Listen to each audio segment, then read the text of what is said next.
कांतं न तु ब्रह्मतयामि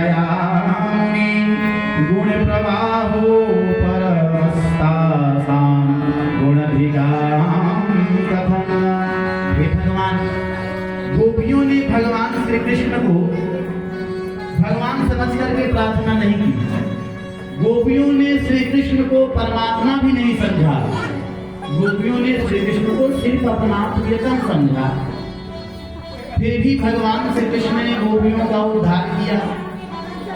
भाई कृष्ण परम ब्रह्म होते, ऐसा करके पूजा करती तो भगवान का उद्धार करते हम समझते हैं, लेकिन गोपियों का उद्धार भगवान कृष्ण ने क्यों कर दिया?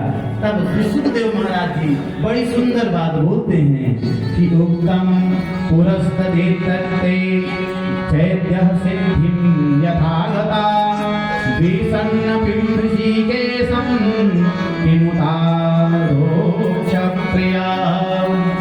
भगवान कहते हैं, देखिए जैसे कोई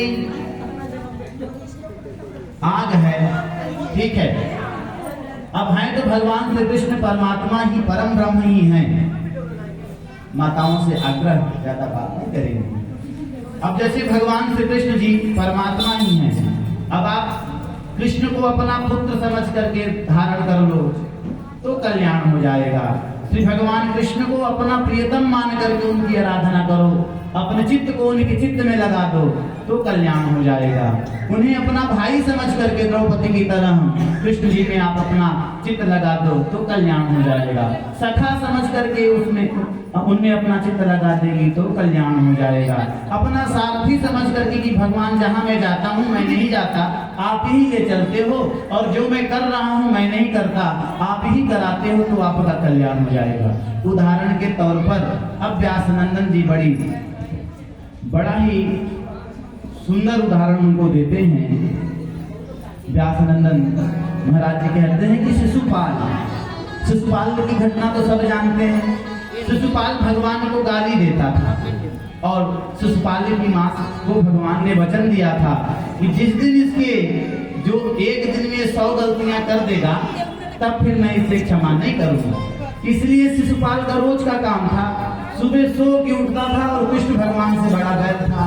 जरा सोचिए, शिशुपाल को भी पता था कि मेरी मृत्यु होगी कृष्ण के हाथों से होगी, लेकिन काल सर्कल जब छा जाता है तो बुद्धि विवेक खो जाता है। ठीक है, देखिए भगवान श्री कृष्ण की अगर आराधना करता तो चिरंजीवी बन सकता था, लेकिन नहीं, उसकी भी बुद्धि इस प्रकार से फिरी थी, इस प्रकार से उसकी बुद्धि फिरी थी कि रोज सुबह सो करके उठता और भगवान को गाली देता, और गाली देते देते गिनता भी 1 2 3, हाँ ठीक है, आज 100 नहीं हुआ, 80 गाली देके बंद। ठीक है, फिर रोज गाली आता था कृष्ण जी को। कृष्ण जी भी सोचते थे चलने दो भाई, वचन लेकर रखे हैं। तो जब गाली देने से भगवान ने शिशुपाल का उद्धार किया तो गोपियां तो अपना प्रियतम समझती हैं, तो क्या गोपियों का उद्धार नहीं करेंगी? तब व्यासनंदन शिशुदेव महाराज जी की इस प्रकार की वाणी को सुन करके राजा परीक्षित के नयनों में अश्रु भराए। फिर व्यासनंदन महाराज जी कहते हैं कि कामं क्रोधं भयं स्नेहा मैक्यं सौहृदमेव च नित्यं हरो विदहतो यान्ति तन्मयतां ते।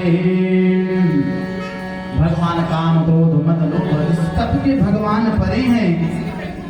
अब जब गोपियों ने भगवान श्री कृष्ण जी से विनती, भगवान श्री कृष्ण कहते हैं, अब जब गोपियां वन में पहुंची तो भगवान श्री कृष्ण जी गोपियों से कहते हैं कि स्वागतम वो महाभागः प्रियं किं करता वाणी वा ब्रजस्यानायं यश्चिद भूतागमन कारणम्।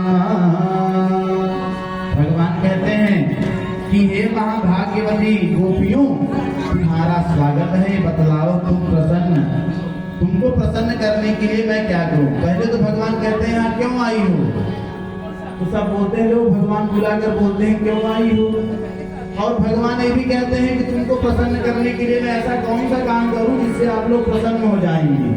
क्योंकि भगवान को इसके बाद लीला भी करनी है ना, सबको छोड़ के जाना है, नहीं तो गोपियों के मन का जो भगवान का दिया गया आशीर्वाद है बचा रह जाता है। इसलिए भगवान ने कहा कि पहले इनके भी मन की अभिलाषा को मैं पूर्ण कर दूं।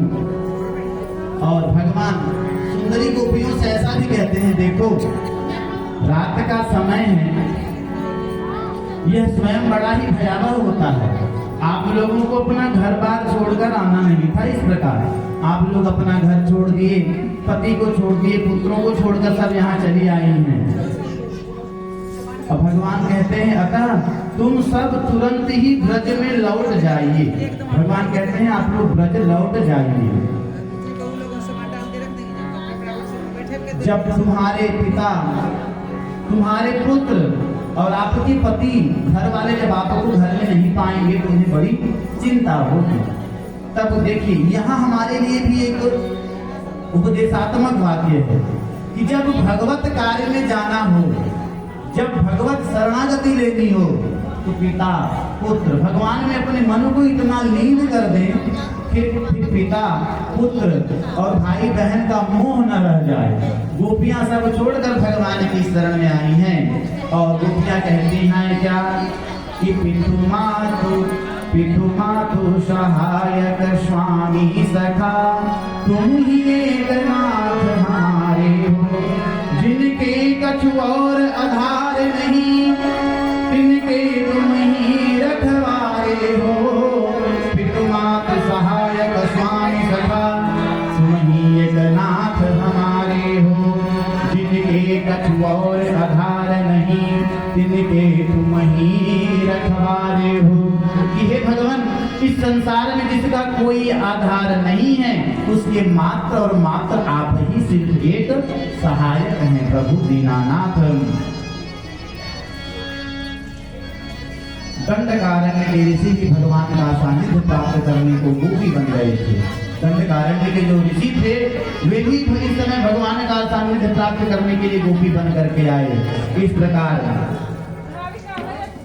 भगवान गोपियों की परीक्षा लेने की, गोपियों की परीक्षा लेने की दृष्टि से उन्हें बार बार कहते हैं कि आप वापस लौट जाओ।